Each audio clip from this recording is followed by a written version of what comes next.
Hello. It's Wednesday. It's crazy that I was having trouble trying to find out what day it is, and now pretty much everybody else is too. That's quarantined. I just wanted to hop on here just to check in. I am 4 weeks post-op. I decided today to actually just sit outside, and I'm listening to the birds. I have my little blanket, so it's so peaceful. Anyway, yesterday I had my it was a fill expansion appointment, which I was really nervous about it at first, and actually I was really nervous. Because the way they do that is they have to take a big needle and they put it in your breast and they fill your implant up with saline. So I was really nervous about that. So Lester drops me off at the doctor's office, and then I go in and they said, oh, he can't go in. So on top of being nervous about this needle, then they tell me, oh, your husband can't go in with you, so he had to sit in the car. But that's okay. I mean, I understand. It's not the end of the world. But God, let me just tell you. So all that happened, and knowing I was nervous all the way up to this appointment on Tuesday, then I get there, and the one person that's been by my side through this whole thing, my husband, they say, oh, he can't go with you. I had this bright idea to wear this really loose sports bra, and I texted him from the room up there, and I was like, I can't even undo my bra. You're not in here. So the nurse had to do that. But anyway, and the doctor said, no more bras. You can't wear them. Not for a while. So, because it was painful just from the ride from home to the doctor's office. So that was really good. So, hey, Pammy. Hey, Wanda. So anyway, I'm in there, and the nurse tells me, well, do you want me to numb it? Do you want me to numb you? Because then you're going to fill a stick with some lidocaine, which is burning, and then we're going to have to go ahead and stick you again. And I was like, well, what does it feel like? And she was like, it's a shot. And I was like, just do it. I don't need anything to numb it. After everything that I've been through, I feel like I can freaking do anything. When you go through a double mastectomy and they tell you they're going to put a shot in your boob, go ahead. You don't have to numb it. I don't care. So that being said, she was doing her thing, sterilizing. And then I was like, well, did you stick me yet? And she was like, oh yeah, I already stuck you. And I was like, oh, I didn't even feel it. And the reason why I didn't feel it, which I wasn't even thinking about that's just how my mind, with all this, it immediately goes to fear. Anything that happens, I'm thinking fear. I'm the fear, and God has to reel me back in. But I said, well, did you already stick me? And she was like, yeah, I've been sticking you. So I'm numb. And she told me that some patients regain the feeling back in their chest and some does not. And it may take time, which I'm okay with that. So anyway, hey Marcus, Sherry, hey Tammy. Anyway, I'm okay with that. So I was thankful that I didn't feel it, and so the doctor had given me 300 cc's at the time of surgery, and that's the amount of saline that they put in these tissue expanders. Because I'm in the reconstruction process. It's not something that's just overnight, because it has to actually stretch your skin and stretch your chest in order to fit. I call these my fake boobies, and then my real boobies will come with my next surgery. But anyway, it's so funny. Anyway, the doctor put 300 cc's already, and there's a metal, it's an tissue expander, and it's not comfortable because it's metal and it's saline, like this real hard, like I can even feel. I even asked the the nurse, I was like, hey, because she showed me what it looks like. And I was like, oh, that's what I'm feeling, because it's these hard plastic things that's just sticking out everywhere. And then there's a metal thing in there too. But anyway, now I can actually touch them. It's weird. And but it's still okay. Hey, Dustin. So anyway, the doctor put 300 in yesterday. The nurse put 75 cc's. First she put 50 in, and she was like, we'll see how you do. So of course I was fine. Hey, Rachel. I was fine. So she gave me 75 cc's. Good news is that next week, Dr. Shaw's going to give me another 100 cc's. So that is awesome. So my reconstruction phase, the way it works is I continue to get the expansions until we get to the size that I can be and that I want to be. So even if I wanted to be super big, which I don't, my body wouldn't let me stretch that big anyway. So there's going to be one or two more appointments, and we're doing them weekly. So once we get done with the expansion part, then we have to wait an additional 6 weeks before I can go in and do my surgery with the permanent breast implants. And they do the gummy bear. My mom was like, why do they call them gummy bear? No, my aunt said, why do they call them gummy bear? And the gummy bear implants, they call them gummy bear because they're silicone, and if it busts, it's really thick like a gummy bear. So they're like really safe. And most women, they use these type of implants for women with reconstruction, because what I had is nothing compared to a breast augmentation where you get a boob job. I just want to let you know, I'll probably be doing a short little video on YouTube soon about that, because some people will say, hey, oh, she just got a boob job. No, I did not just get a boob job. I've had a boob job in 2007, and I was off work for a week, and I went right back to my life and had my boob job. This is not a boob job. This is actually reconstruction, because I had a double mastectomy, and that's where they take all of your breast tissue, everything you have, all the way back to your chest, like to your bones. So that's not a breast augmentation. Now, I can tell you that God set me up so good for this, because I did have a boob job, which was awesome. Hey, Corey. I did have that boob job. So what, and I'm sorry if anybody gets offended, but I'm not really offended talking about boobs anymore, obviously. Anyway, so because I had that boob job, I already had a space underneath my breast muscle or my chest muscle, like a little pocket. Though I miss you too, Corey. I had this little pocket where I had these saline implants in. Well, they were super old, and gravity already took, I'm almost 50. So, I mean, they were 13 years old. So, blah. They wasn't doing anything, if I can just say it like that. So I know what the augmentation is. But this double mastectomy with reconstruction, it's nothing compared to that. So I just wanted to make sure, because I know some people just don't know, and they assume, oh, she's getting a boob job. Yeah, she's going to have perky boobs or whatever. It's more than that. I had cancer. Had is the big thing. So it's a lot different than the breast augmentation, and I'm going to save most of that like for my little short video on YouTube, because I want to make sure I help other women. And because I definitely know the difference, because I've had both. So definitely wanted to share that little bit. I'm doing really, really well. I've been trying to start to process this whole experience that happened to me. And it's hard. Some days are hard.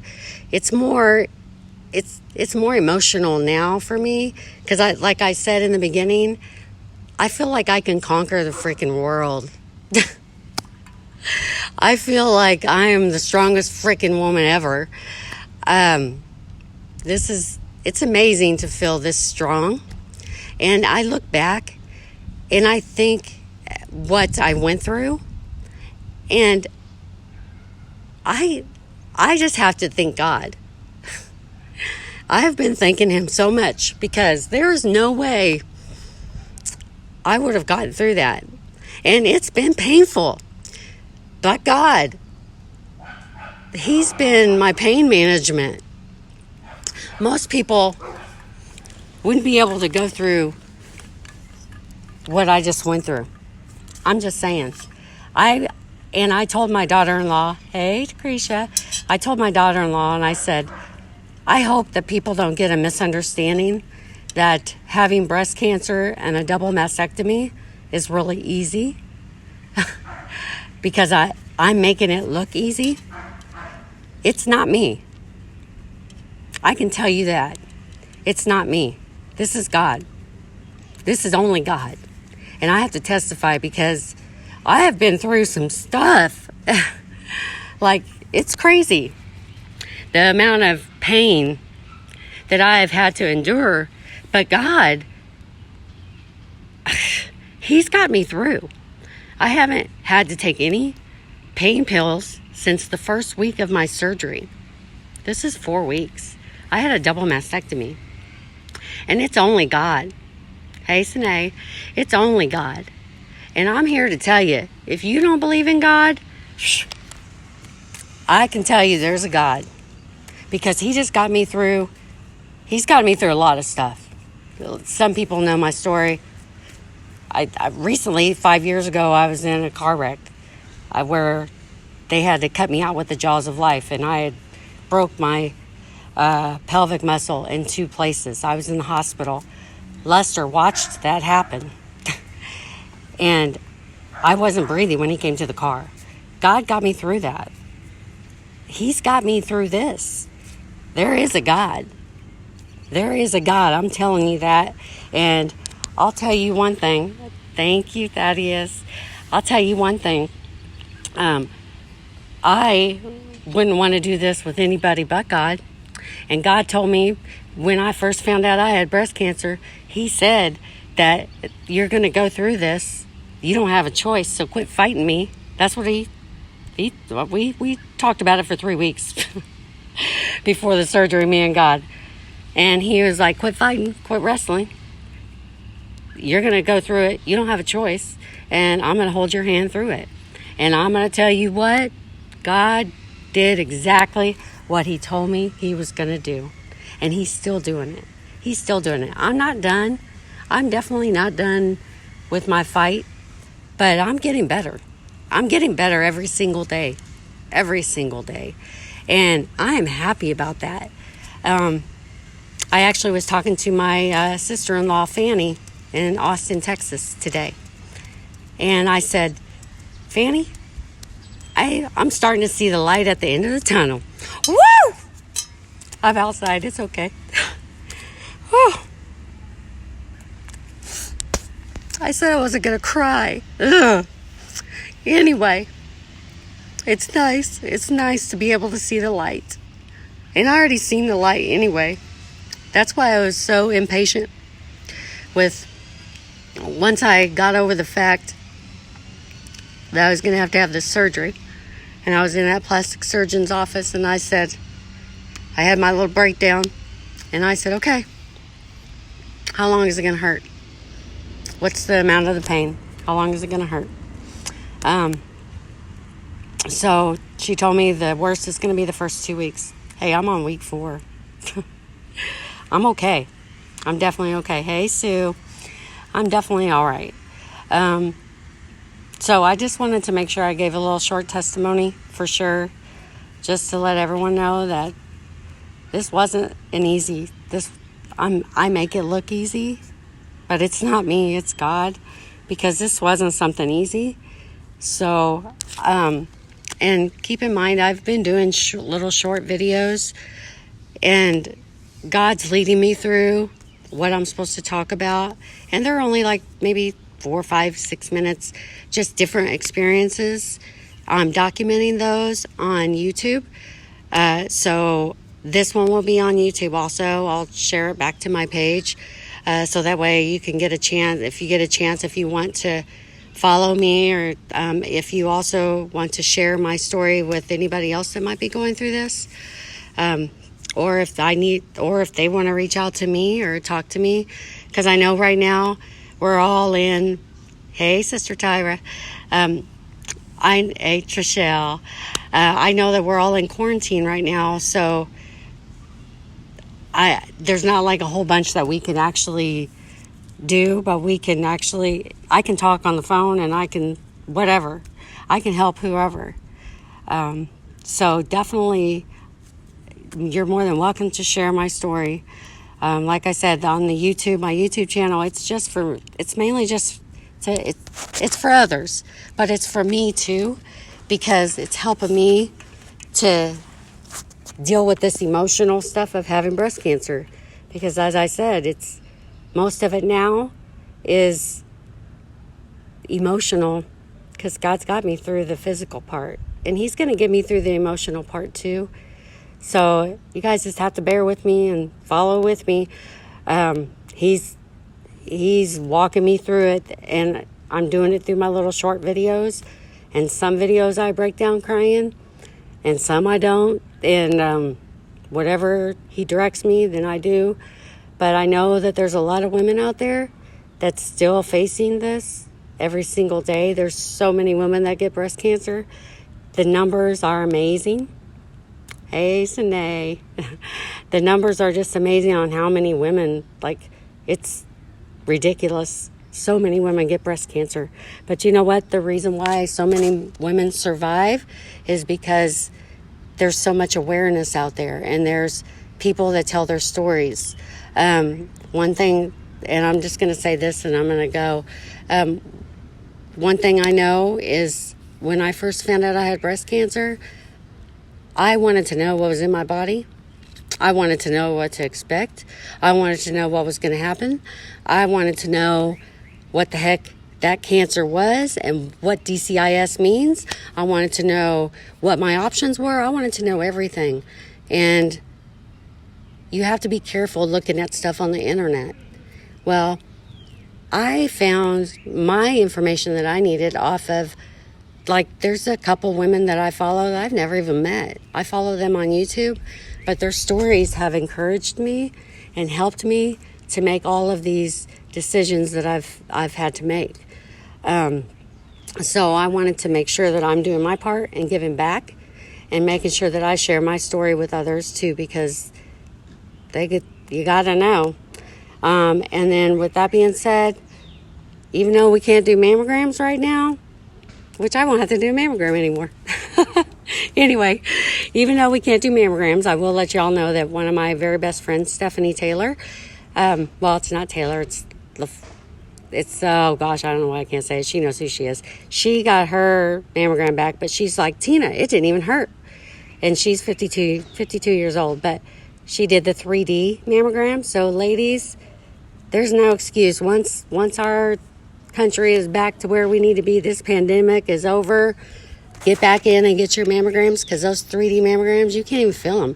And my friend Stephanie, she was like, you were right, it doesn't hurt. So they really don't hurt, and it definitely can see things that you can actually catch it, because this past year was the first time I had a 3D mammogram, and they saw this, and it was behind a whole bunch of calcifications or malsifications or whatever they are.